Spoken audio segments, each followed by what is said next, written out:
Esto que pasa en Venezuela, esta proclamación con el 51% de los votos de Maduro ganando una elección y esta desestimación también por parte de la oposición, pudiendo asegurar que tienen las pruebas necesarias para entender que se trató por lo menos de un fraude en el conteo electoral. Bueno, a ver, era bastante inocente, naif, creer que Maduro iba a convocar elecciones limpias y transparentes y después iba a decir, uy, perdí, me voy a mi casa. Eso pasa en las democracias occidentales y nos ha costado mucho conseguirlo, mucho.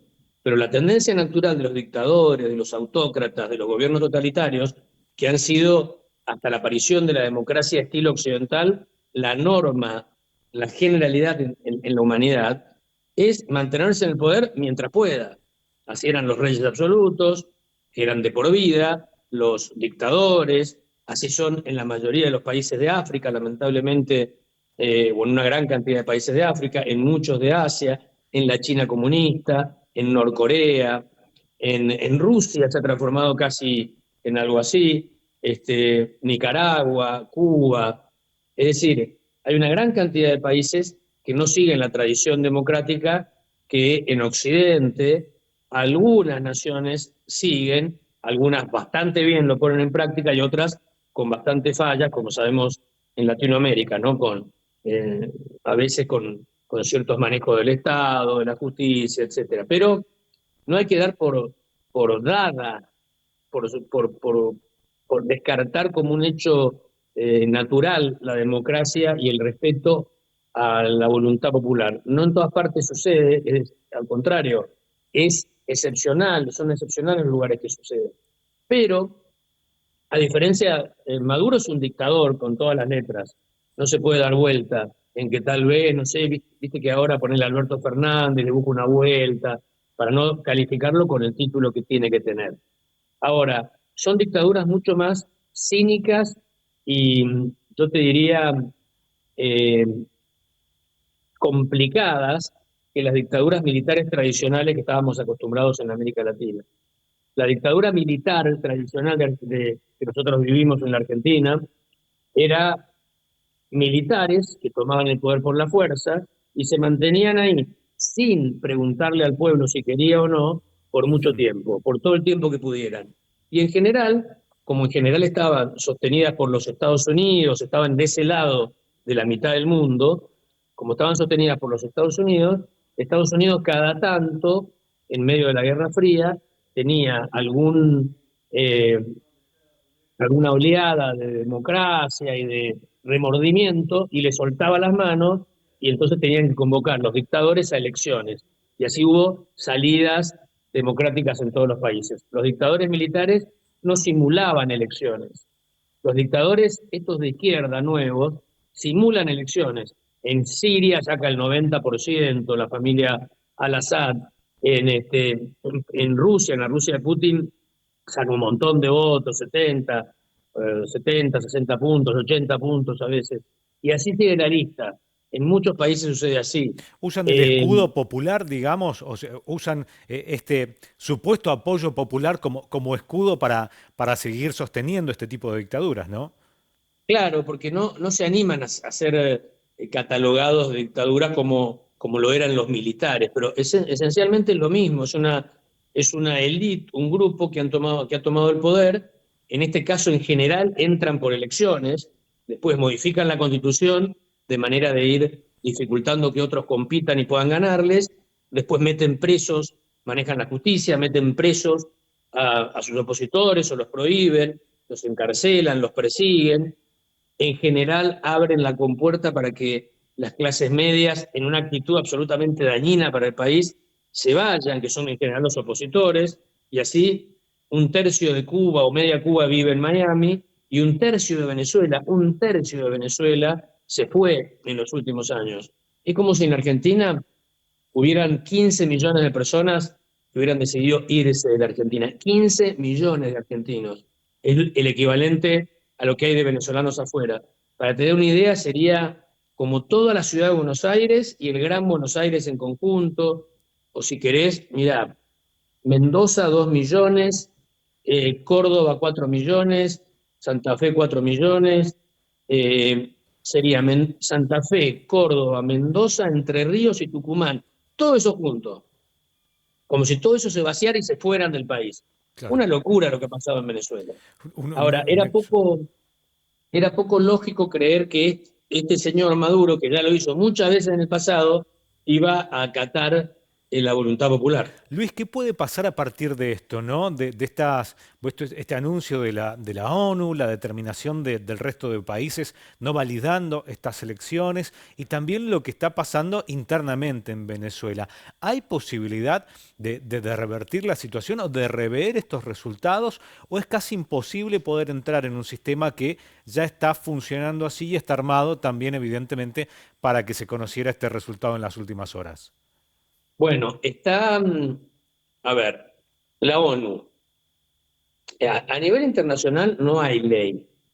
Lo que algunos países como el nuestro han logrado, las democracias occidentales, vuelvo, de que haya un respeto, haya legislación, no sea eh, la jungla de la ley del más fuerte, internamente se ha logrado, nosotros tenemos ciertos derechos y garantías establecidos en una constitución, nadie nos lo puede incumplir o puede atentar contra ellos, tenemos la justicia para reclamar y infinidad de instituciones.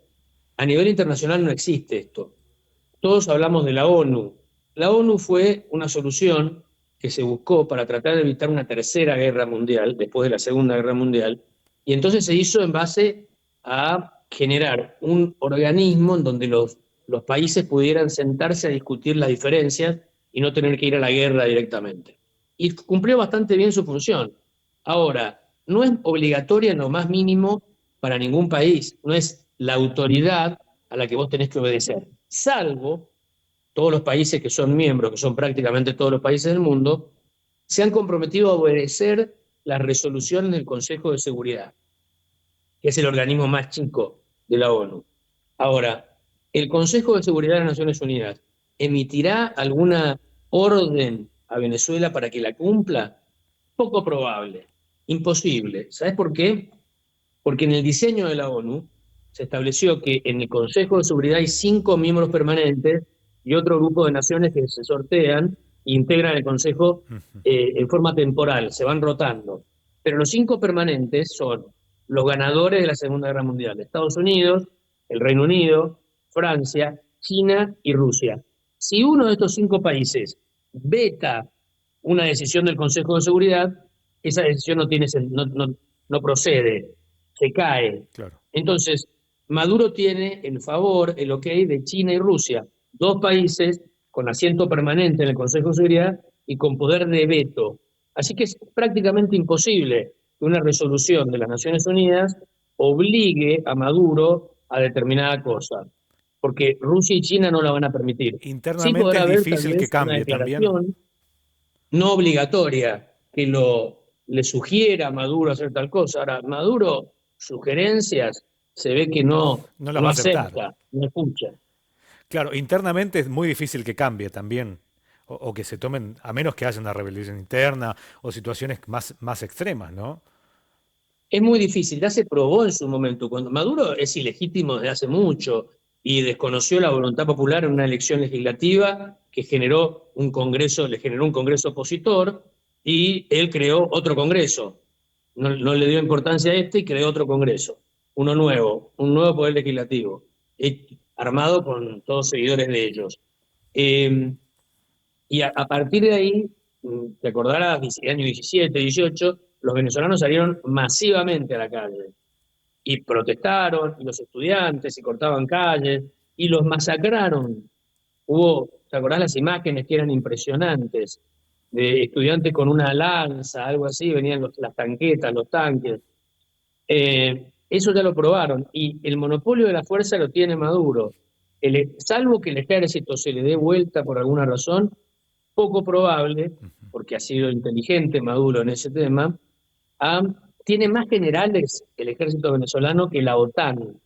La OTAN es la fuerza armada más En poderosa una de la Tierra magnitud por lejos. interesante, sí. Todos tienen más generales, ¿por qué? Porque tiene a todos enganchados con buenos sueldos, reciben parte del botín, porque la verdad que el gobierno de Venezuela es como una especie de botín que se lo reparten, parte del botín lo reciben los militares, así que es muy difícil que haya militares que quieran rebelarse contra este orden. Y si pasara, Chávez dejó previsto algo. Todo esto son enseñanzas de los cubanos. Venezuela es casi una colonia de Cuba en este momento. Lo que dejó previsto Chávez, que ya Maduro lo aplicó, son las milicias bolivarianas. Son un ejército casi de entre 3 y 5 millones de personas, se calcula, armados, informales, que andan en esas motos sin ninguna identificación o en esos autos sin identificación y amedrentan a los opositores todo el tiempo. Así que si las Fuerzas Armadas le fueran infieles a Maduro o se plantaran en una decisión en contra de Maduro, él tiene esas milicias que le son seguramente fieles hasta el final.